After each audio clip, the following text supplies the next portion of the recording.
बिस्मिल्लाहिर्रहमानिर्रहीम। Dear students, अस्सलाम वालेकुम। स्टूडेंट, मैं आपके लिए दुआ गो हूँ कि अल्लाह पाक आपको ज़िंदगी के नेक मकासद में कामयाब करे और आप तरक्की की मनाजिल तय करते चले जाएं। तो साथ ही साथ मैं आपके बोर्ड्स के MCQs के अंदर फुल मार्क्स दिलाने के लिए पूरी कोशिश कर रहा हूँ। तो आज मैं उस हवाले से आपके लिए हमदर्द मॉडल पेपर जो स्मार्ट सिलेबस के मुताबिक बनाए गए हैं उसका पेपर नंबर 10 हल करने वाला हूँ, ताकि आप अच्छे अंदाज से MCQs को समझ सकें और बोर्ड में फुल मार्क्स हासिल करें।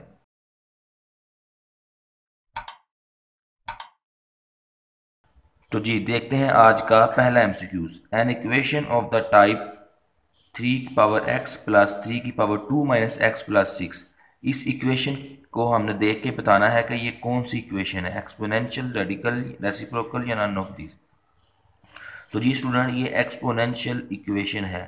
अब एक्सपोनेंशियल इक्वेशन की निशानी क्या है कि ऐसी इक्वेशन जिसकी पावर में वेरिएबल आ जाए, मतलब x आ जाए, y आ जाए, z आ जाए। जी तो next MCQs। The solution set of equation 4x² minus 16 is equal to 0। इसका अब हमने सोल्यूशन सेट निकालना है।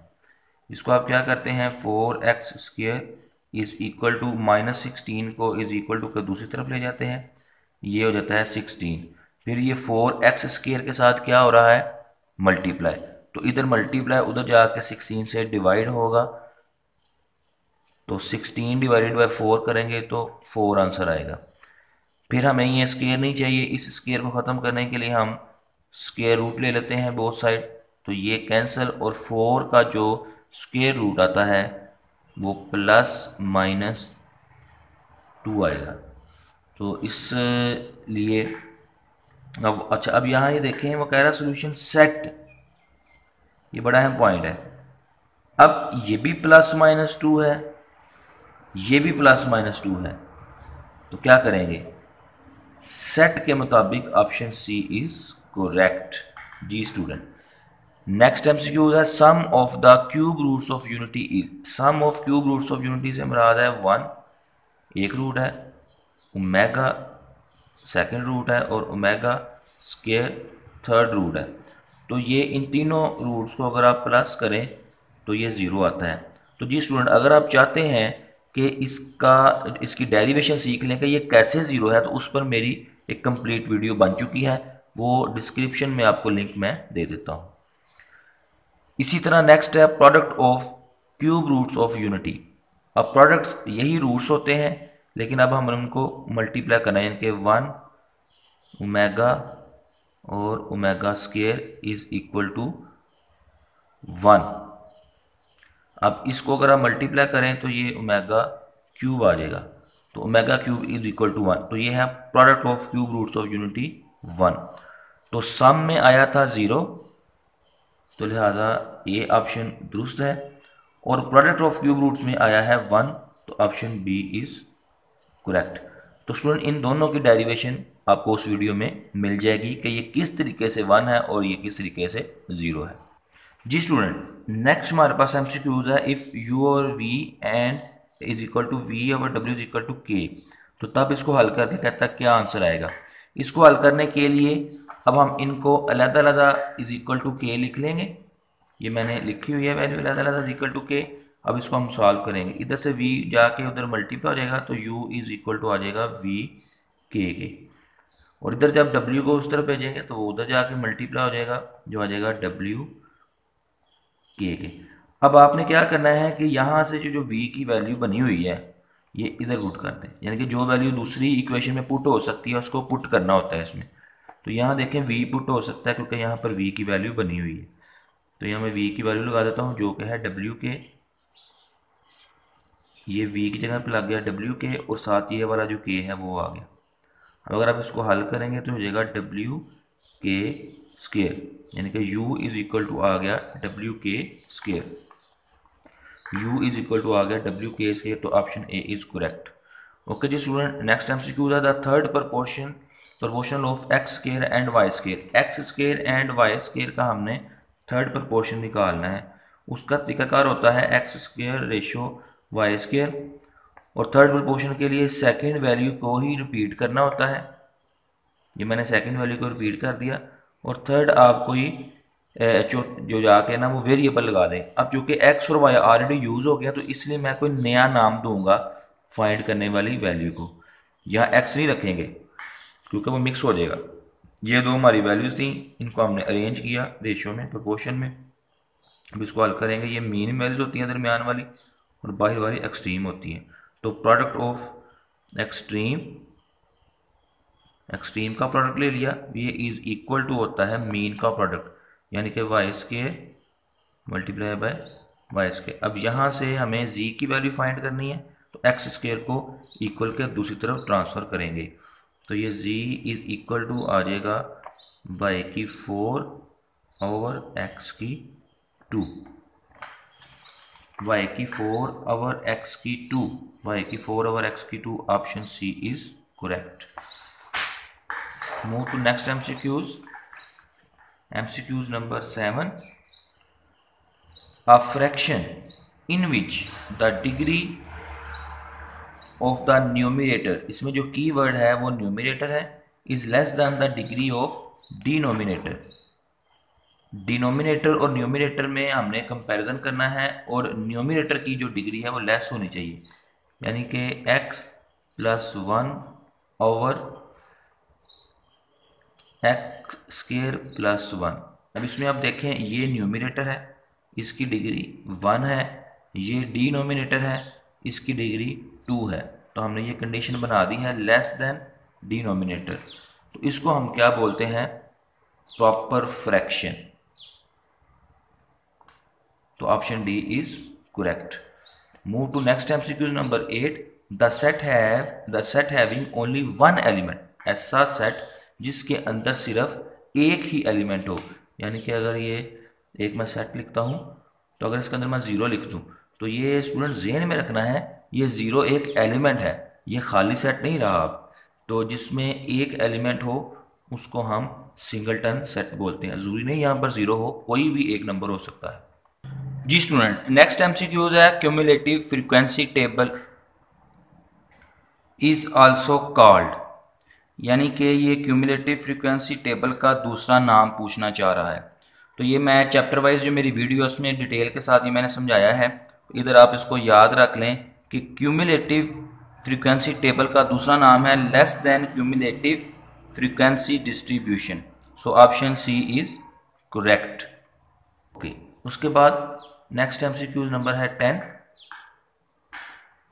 3π/4 रेडियन को ऑप्शन में देखें तो हमें पता चल रहा है कि डिग्री में कन्वर्ट करना है।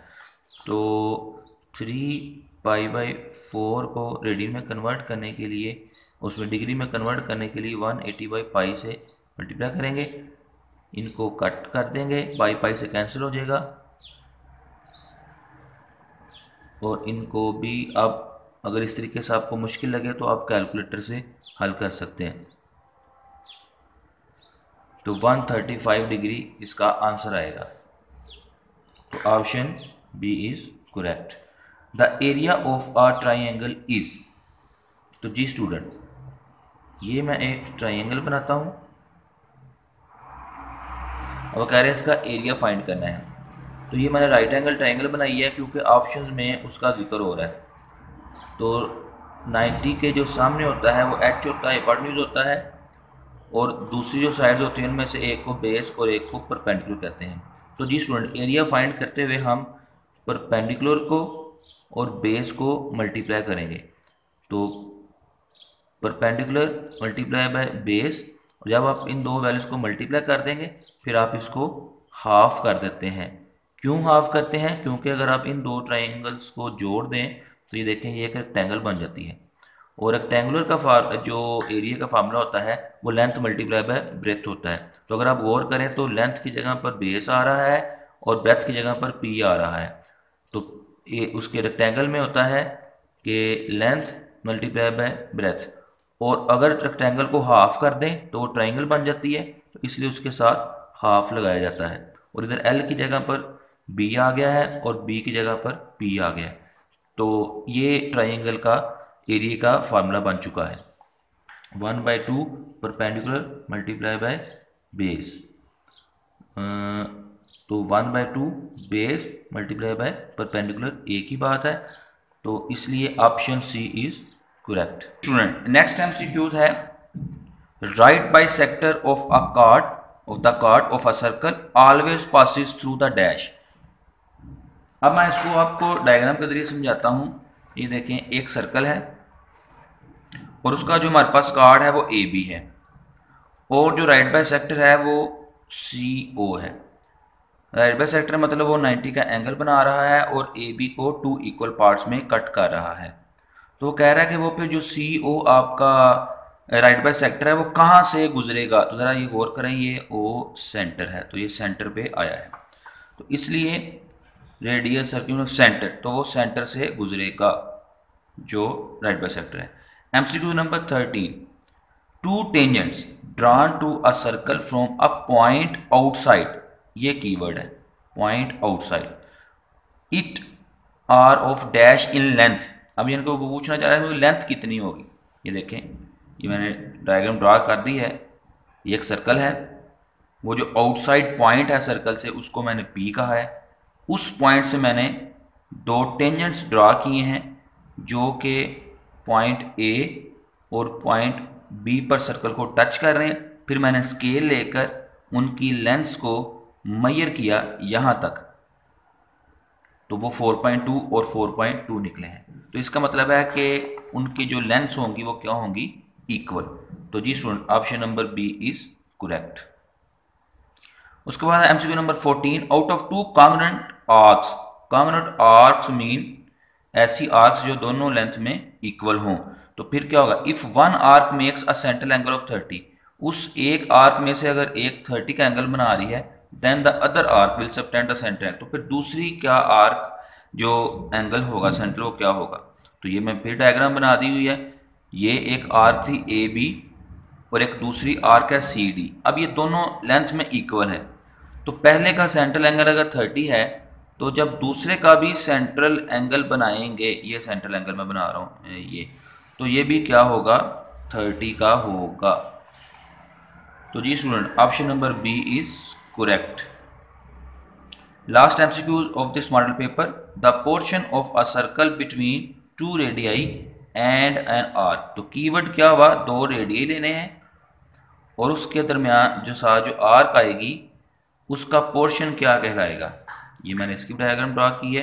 ये मैंने एक आर्क ली है ए बी और ये टू रेडियाई हैं ओ ए और ओ बी। तो इनसे ये जो पोर्शन बना है ये क्या कहलाता है, सेक्टर। तो जी ऑप्शन ए इज करेक्ट। यहां मैं सेगमेंट को भी क्लियर कर दूं कि अगर आप कार्ड लेते हैं, मतलब ये मैंने कार्ड लिया है सी डी, तो इसका जो पोर्शन बनेगा और आर्क होगी वो सेगमेंट कहलाएगा। तो जी स्टूडेंट ये थे आज के एमसीक्यूज। मुझे उम्मीद है कि आपको समझ आए होंगे। अगर कोई कन्फ्यूजन है तो कमेंट करना मत भूलिएगा। अल्लाह हम सबको हमें नासुरो, बहुत शुक्रिया।